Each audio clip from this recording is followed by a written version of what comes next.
Et là, tous les abonnés de cette chaîne se demandent mais quelle est cette chaîne? Ça fait 3 ans qu'il n'y a pas une vidéo qui est sortie.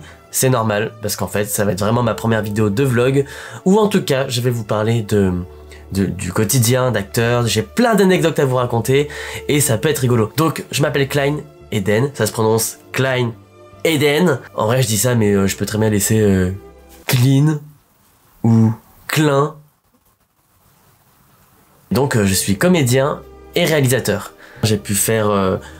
voilà, voici quelques screens d'images que j'ai pu faire. Et j'ai notamment joué dans la série HPI, dans la saison 3, l'épisode 7, l'épisode du mariage. Et donc, cette chaîne YouTube va servir à référencer tout un tas de choses, dont notamment quelques conseils d'acting, comment ça se passe dans le métier, comment on fait ça. En tout cas, le quotidien d'un acteur pas connu. Et pourtant, j'ai pu notamment faire quelques interviews vidéo, journaux, fait des projections, apparu sur scène, j'ai fait pas mal de choses. Et pourtant, je reste... quelqu'un d'absolument pas connu. Et en soi, on s'en fout parce qu'en fait, dans un premier temps, on ne fait pas ce métier pour être connu. Pour moi, c'est la pire chose pour laquelle faire ce métier. On ne fait pas un métier pour devenir connu. On ne fait pas comédien ou comédienne pour devenir connu. C'est la pire façon de faire les choses. Si vous voulez être connu, je suis désolé, allez faire quelque chose de terrible, hein, dans la rue, je sais pas, et du coup, bah, les journaux parleront de vous. Ne faites pas ça, surtout ne faites vraiment pas ça. Il y a des moyens plus simples d'être connu que de devenir comédien, sans déconner, hein. Ce que vous voyez là, dans les médias, le cinéma, la télé et tout, ça ne représente qu'un petit pourcentage, je dirais moins de 5% des gens qui travaillent dans le métier. Et donc, ce n'est rien.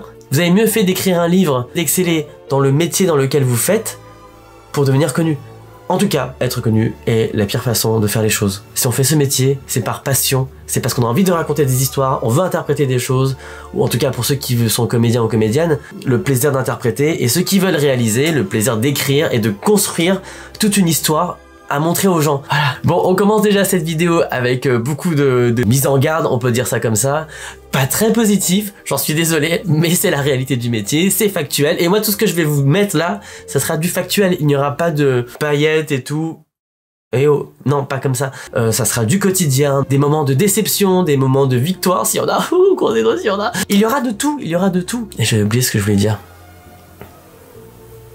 Et donc il faut aussi savoir que j'habite à Paris, parce que c'est vrai que la plupart des tournages se font à Paris. Ou alors, vous avez des productions qui sont à Paris et qui vont faire des castings ici, et qui vont ensuite partir dans des régions comme à Marseille, comme à Lyon des fois, dans le Grand Est, en Bretagne, à Lille, etc., etc., etc., etc. Et il faut savoir que j'habitais à Lyon, et que je suis venu exprès pour le métier à Paris, et que j'habite dans une chambre de bonne. Je vous ferai une vidéo tour, un de ces 4.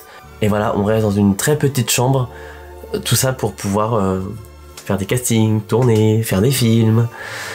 C'est la passion, quoi. Mais au moins, j'ai cette vue. En vrai, on s'en fout, non? Ce qui est important, c'est quand même le confort de vie, hein. C'est pas le fait de voir la tour Eiffel qui va vous faire manger, non. Qui va faire que vous dormez bien sur vos 2 oreilles. Je ne pense pas. À moins peut-être que si, c'est parce que c'est un peu le rêve parisien, c'est le rêve à la française que plein de gens voudraient faire. C'est Emily in Paris, sauf que là, c'est Klein in Paris, façon Clodo.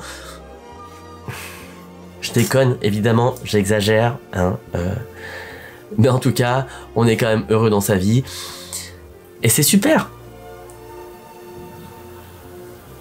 Bon, et aussi pour vous dire que ça fait 3 ans et demi maintenant que j'ai commencé ce métier. Et comment c'est arrivé? C'est arrivé de façon très impromptue. On était en 2020, c'était le confinement. Enfin bon, c'était pas le confinement qui m'a fait provoquer ce genre de choses, mais en fait c'était plutôt... Bref, j'étais graphiste. Je travaillais pour des partis politiques, pour des entreprises, en freelance. Et au bout d'un moment, je me suis dit, eh ben tiens...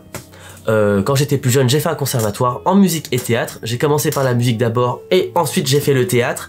Et je me suis dit, j'ai essayé plein de métiers différents.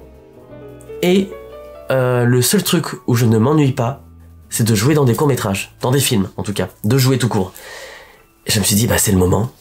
Je pense que c'est le moment, je n'avais aucune attache.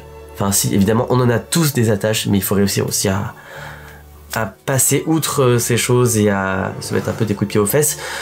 Quand on a vraiment envie de faire les choses, évidemment il n'y a pas de critique pour les personnes qui ne veulent pas faire de choses. Aucun jugement, chacun fait sa vie à son rythme différent et c'est vraiment très bien comme ça, hein. Tant qu'on est heureux et heureux, c'est le principal quand même. Donc je me suis dit, allez, c'est parti, on va faire du cinéma. Il faut savoir aussi que je n'ai pas d'entourage dans le cinéma, je suis le seul de ma famille à le faire. Et que je n'ai aucun contact, je n'ai rien, et je n'ai pas d'argent, donc en fait, c'est un peu chaud. Comment j'ai commencé? J'ai commencé par de la figuration. Je suis allé sur des groupes Facebook, j'ai envoyé quelques mails aux annonces de casting qu'il y avait sur Facebook et sur d'autres sites que je vous dirai si vous voulez bien plus tard.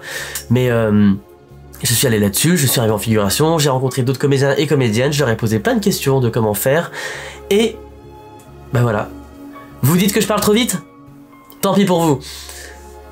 Et je vais faire au max de pouvoir référencer ça tous les jours. Je dis bien d'essayer de prendre la caméra tous les jours dans des endroits qui sont des fois complètement inappropriés. Mais c'est pas grave, on va faire avec. En tout cas, j'ai plein de choses à vous raconter. Et si vous êtes prêts à suivre ces histoires, abonnez-vous.